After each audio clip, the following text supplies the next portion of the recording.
नमस्कार. तुमच्या सर्वांचे माझ्या चॅनलमध्ये खूप खूप मनापासून स्वागत आहे.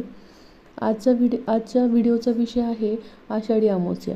आषाढी अमावस्या म्हणजेच दिव्याची अमावस्या किंवा दिव्याची आरस असे देखील याला म्हटले जाते. या दिवशी कणकेचे दिवे बनवतात आणि त्या कणकेच्या दिव्यांनी लहान मुलांना ओवाळतात. पण त्या लहान मुलांना कणकेच्या दिव्यांनी ओवाळल्याने काय फायदा होतो? त्यानंतर दिव्यांची पूजा या दिवशी केली जाते. तर ही दिव्यांची पूजा का करतात आणि ती कशी करतात? दीप अमावस्याची कथा श्रीकृष्णांशी निगडीत आहे. तर ती तुम्हाला माहिती आहे का? तो कुठला प्रसंग होता त्या प्रसंगापासून दीप अमावस्या साजरी केली जाते? तर या सर्व प्रश्नांची उत्तरे आजच्या या व्हिडिओमध्ये मिळणार आहे. तेव्हा व्हिडिओ शेवटपर्यंत नक्की पहा. चॅनलला सबस्क्राईब करायला विसरू नका. चला तर मग आपण व्हिडिओला सुरुवात करूयात. दीप अमावस्या, ज्याला दिव्याची अमावस्या असे देखील म्हणतात, ती अमावस्या आषाढ महिन्याच्या कृष्ण पक्षातील 15व्या तिथीला असते. तसेच या दिवशी दिव्यांची पूजा केली जाते आणि घरातील सर्व दिवे, कंदील, धातूचे सर्व दिवे स्वच्छ करून त्यांची पूजा करण्याची प्रथा आहे. तसेच या दिवशी पितरांच्या शांतीसाठी सुद्धा तर्पण आणि पिंडदान करणे शुभ मानले जाते. दिव्यांची पूजा कशी करतात? आषाढी अमावस्येला दिव्यांची अमावस्या म्हणून ओळखली जाते.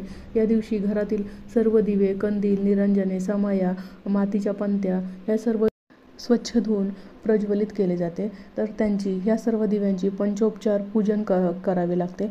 पंचोपचार म्हणजे 5 उपचार. त्यामध्ये गंध, फूल, धूप, दीप, नैवेद्य याला म्हणतात पंचोपचार पूजा. तर अशी पंचोपचार पूजा केली जाते. तिथे सर्व दिवे प्रज्वलित केले जातात, त्यांना नैवेद्य अर्पण केले जाते. गंध, धूप, दीप त्यांना दाखवले जातात. तसेच नैवेद्यामध्ये लाह्या, फुटाणे, दूध, साखर हे देखील तुम्ही नैवेद्यामध्ये ठेवू शकतात. तसेच प्रज्वलित अग्निनारायणाला एक मंत्र म्हणून प्रार्थना केली जाते. तो मंत्र असा की, भो दीप ब्रह्मरूपस्य ज्योतिषा प्रभुरव्यय आरोग्य देहि पुत्राच्च अवैधैव प्रयच्छ मे. किंवा याऐवजी तुम्ही दिवे प्रज्वलित करून शुभम करोति कल्याणम आरोग्यम धनसंपदा शत्रुबुद्धी विनाशाय दीपक ज्योती नमस्तुते या मंत्राचा देखील तुम्ही जप करू शकतात. दीप अमावस्येच्या दिवशी पहाटे लवकर उठून स्नान करावे. तसेच स्वच्छ वस्त्र परिधान करावे. त्यानंतर घरातील सर्व दिवे स्वच्छ धुवावे. देवघरासमोर पाट किंवा चौरंग मांडून त्याभोवती सुंदर रांगोळी काढावी. पाटावर लाल रंगाचे वस्त्र अंथरून निरंजन सर्व दिवे मांडावे. प्रज्वलित करून तुम्हाला सांगितल्याप्रमाणे मंत्र म्हणावा. तसेच नैवेद्य दाखवावा. आणि दिवा हा मांगल्याचा, समृद्धीचा आणि चैतन्याचा प्रतीक मानला जातो. आपल्या आयुष्यात सुख समृद्धी येण्यासाठी आषाढ महिन्याच्या शेवटी दीपपूजन करून दीप अमावस्या साजरी केली जाते. धार्मिक मान्यतेनुसार अंधारातून प्रकाशाकडे जाण्याचा हा एकमेव मार्ग मानला जातो. तसेच दीपपूजन केल्याने दीर्घायुष्य लाभते, आरोग्य लाभते, सौभाग्य प्राप्ती होते. त्यामुळे दीप अमावस्येला दीपपूजन अवश्य करावे. दीप अमावस्याची काय कथा आहे ती आपण आता बघूयात.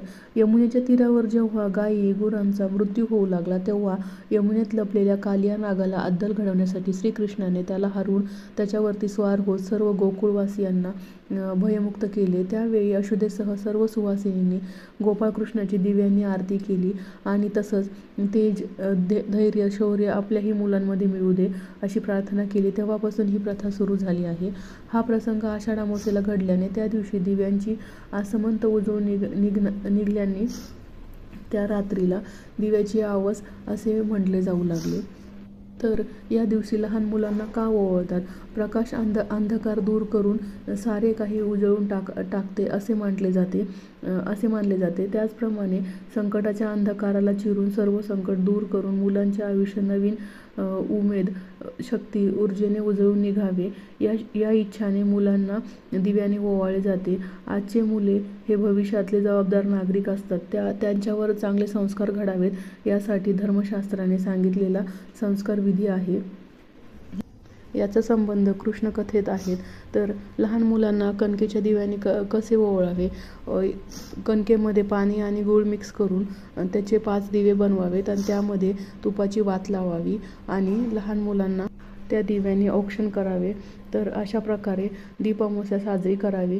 तर तुम्हाला दीप अमावस्याची माहिती कशी वाटली कमेंटमध्ये नक्की सांगा. लाईक, शेअर, सबस्क्राईब करायला विसरू नका. पुन्हा भेटूया एका नवीन व्हिडिओद्वारे एका नवीन आध्यात्मिक माहितीसह. धन्यवाद.